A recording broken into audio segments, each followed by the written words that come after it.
And we're live. Welcome to another episode of Organize Your Existence for a Life of Happiness and Fulfillment. And I'm Gobi, and I'm here with Nutan, who's the CMO of LD Talent and whom I work with closely. And today we'll be talking about prioritization. So, welcome, Nutan. How are you? Good. Nice. It's really great to be here today. That's wonderful. And there's a famous quote that says, I'll sleep when I'm dead. But sleeping and being dead are two different things. And if you don't sleep, you'll be dead sooner. And so to make sure that we are living long and happy lives, we need to make sure that we're prioritizing our happiness, prioritizing our sleep, and prioritizing what's important to us.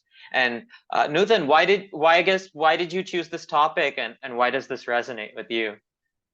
I think there are a lot of important things in our life, like such as work. Yes, it's a priority, but there are other things in life, other responsibilities, your family and towards your family and your health, and you rest well, take proper sleep, eat on time.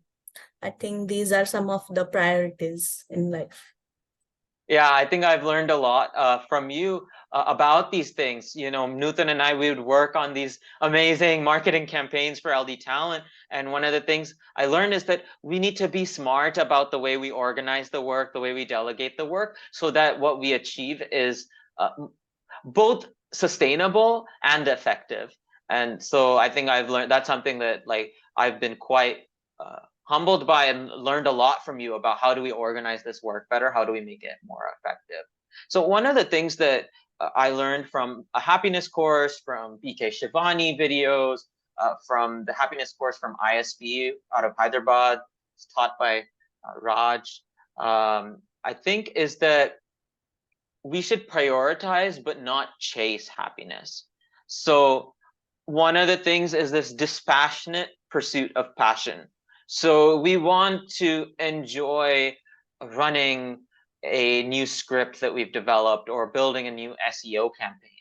But as soon as we make our happiness dependent on the success of that campaign or the success of something we can't control, it becomes a little bit difficult.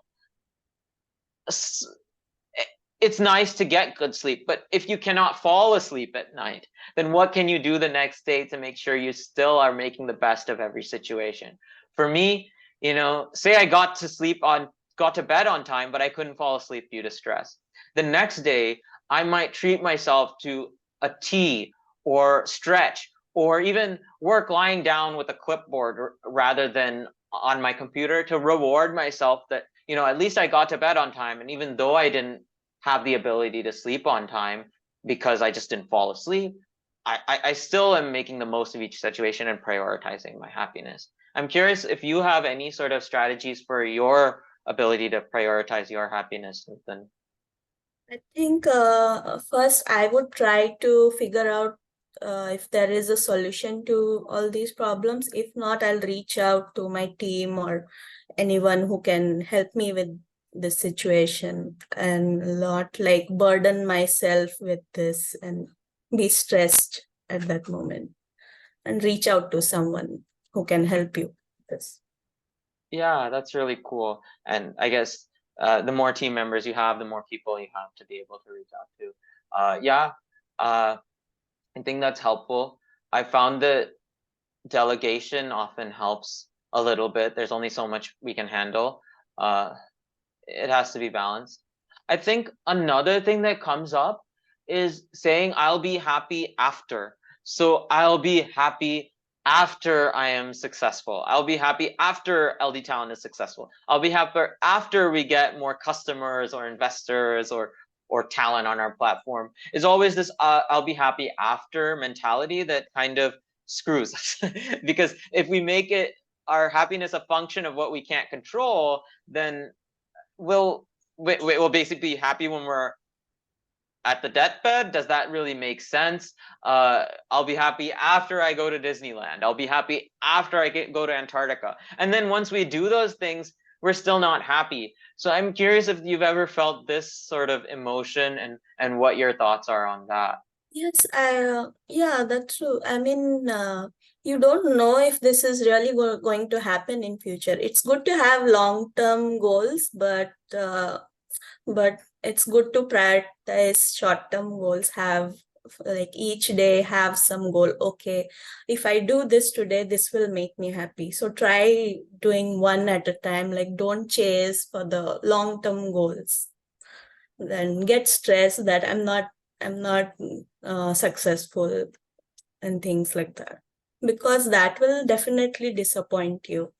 So try finding happiness in these little things, and this will keep you happy throughout your life, I think. Yeah, I think that happiness can come from the day to day, and the long-term goals are still there. And but I guess if we are happy while we're doing whatever we're doing, it's more likely that we'll meet our long-term goals. If we can figure out a way to be happy Yeah, while we're working, we'll do better work. Happy while we're um, being with family or friends, we'll be a better family member and a better friend and such. So I think you're absolutely right. yeah. Yeah. Well, Newton, did you have anything else? No, nothing else. It's just that I think being happy is the most important thing in life. And if you're not happy and if you're always stressed, I don't think that will bring out any solution. So always like if you feel stressed and if you feel like you're stuck somewhere and you're not able to figure out uh, a solution to your problem, just reach out to people you think can help you out. And it's always good to ask people. There's no shame in that. That's a good point. And I think that reaching out is helpful. And the more people you know, also that's good because then you have multiple people to reach out to across different venues, and then it improves your network also, and the collaboration really helps. And so yeah, that's wonderful. And to all our viewers and subscribers out there, make sure to take breaks and do exercises, avoid that carpal tunnel and stretch. Make sure that you're healthy while you're working, take those Pomodoro breaks, and develop a healthy lifestyle. And with that said, please subscribe to our YouTube channel, listen to our podcast, and like this video if you enjoyed it, and be in touch.